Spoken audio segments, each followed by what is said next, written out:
10 blood sugar hacks that Big Pharma doesn't want you to know about? Hit the follow button. Let's go. Number 1, walk 10 minutes after you eat. This is gonna beat every glucose supplement. Cinnamon, make sure to put that on everything because that's gonna drop fasting glucose measurably. 3, make sure to eat fat and protein before carbs. That's gonna change the whole meal response. 4, you're ready to drop your insulin resistance in 30 days.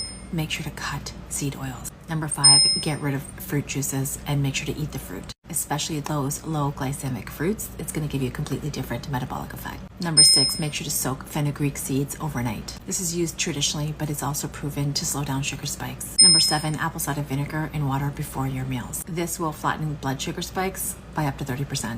This is how you reverse insulin resistance really fast. 3 steps, last one, most important. Number 1, time-based eating. You'll want to stop eating at 8 p.m. and don't eat until 12 p.m. the next day. After 12 hours of no eating, your body is going to burn your own stored fat for energy, and that will increase insulin sensitivity. Number 2, no snacking in between meals. The hormone insulin takes about 3 to 4 hours to lower, so if you don't snack in between your meals, you'll give your body time to lower the insulin before it has to rise back up again. Number 3, always have fibers at the beginning of your meal. Fibers will slow the absorption of the glucose into your bloodstream, keeping your glucose levels much lower. If you do this consistently, you'll be amazed at the results. Insulin resistance in women does not look like diabetes.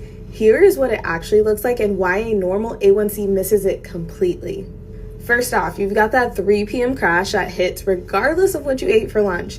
The belly fat that appeared in your late 30s that does not respond to what worked before, and then that brain fog that comes and goes on no predictable schedule, and energy that gets worse, not better, after exercise.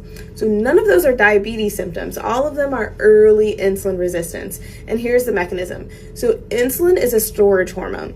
When cells become resistant to its signal, the pancreas compensates by producing more. So more insulin means more fat storage, particularly visceral fat. It also suppresses the release of stored energy, which is why you feel stuck even when everything looks completely fine. Then we have the estrogen connection. So estrogen is partly insulin sensitizing.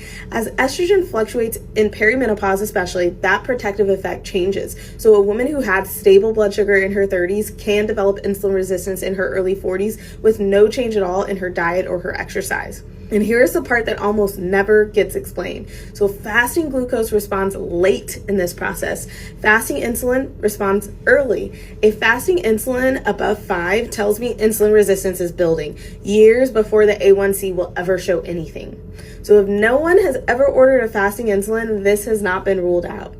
Comment insulin below and I will send you access to the guide on what to request at your next appointment.